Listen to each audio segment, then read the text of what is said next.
Nino Brown Boxing. I'm back in the building. Shout out to the LDBC. Don't forget to hit that like button and subscribe. So, all right, man, I was reading a couple of articles, saw a couple of posts on Instagram, and I want to just have a brief discussion about the welterweight division. Basically, I saw on Danny Garcia's Instagram that his next fight has been made against Ivan Redcat. Maybe I'm mispronouncing the guy's last name, but I was like, okay, another bullshit fight for Danny Garcia. So while I'm looking around, I also stumble across my man Yordenis Ugas, and Ugas is fighting for it's a plan for Ugas to fight the WBA regular champion Alexander Bisputin for his WBA regular belt. First of all, the WBA is on some bullshit. Last I checked, I thought the WBA was planning to consolidate those belts, and I thought that's exactly what Keith Thurman and Manny Pacquiao did, but apparently not. But nevertheless, okay, Yordenis Ugas, he's getting the opportunity at the WBA regular title. I seriously doubt in the future. I feel like this. I feel like Yordenis Ugas is going to win. So, yes, I'm jumping ahead. I'm overlooking Bisputin. If I'm wrong, I'm wrong. But the thing I want to talk about is that inspired me to look at the WBA rankings. And guess who's right below? Yordenis Ugas in the WBA rankings? No one other than the cherry picker himself, Danny Garcia. Now, I say this because I'm confident Danny will win his next fight. I'm confident Yordenis Ugas will win his next fight. I'm a big Yordenis Ugas fan. I watched it over and over and over again. And if the knockdown, I'm not going to speak on the what ifs, the should ifs.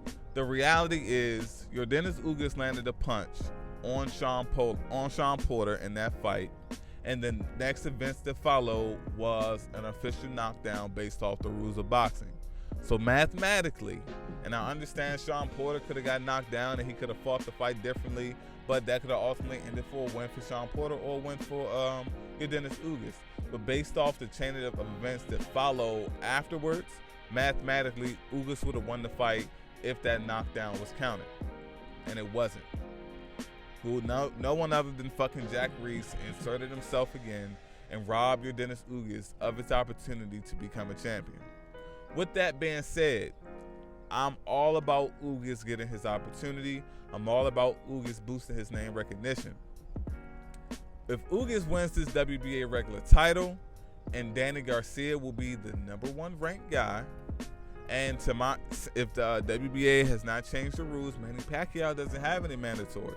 Well, guess what?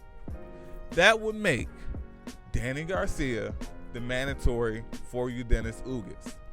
And I am waiting. I cannot wait until all of this to transpire, because after Danny Garcia wins his next fight and after Yordenis Ugas becomes the WBA regular champion, I'm going straight to my Twitter and I'm going to say to Ugas. Matter of fact, I'm going to say to Ugas prior to that fight. So the moment that fight with Bisputin is made, I'm going to my Twitter and I'm going to tweet as much as possible to Ugas and let him know, please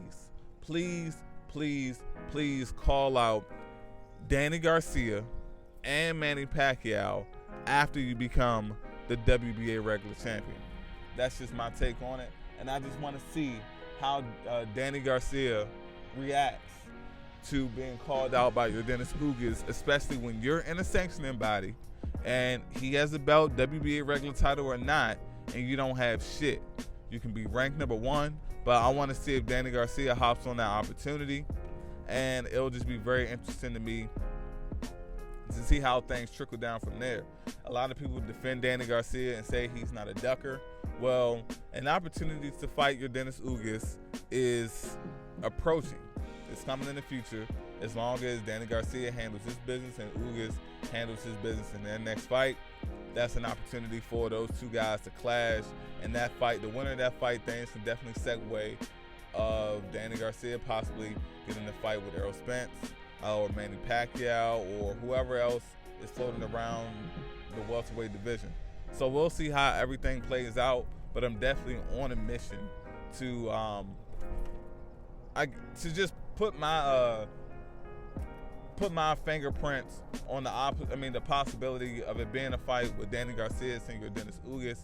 I feel like Yordenis Ugas is a superior fighter. I feel like he was robbed of the knockdown that mathematically would have won him the fight against Sean Porter, and I feel like that should have been Ugas fighting Errol Spence in that unification bout, not Sean Porter.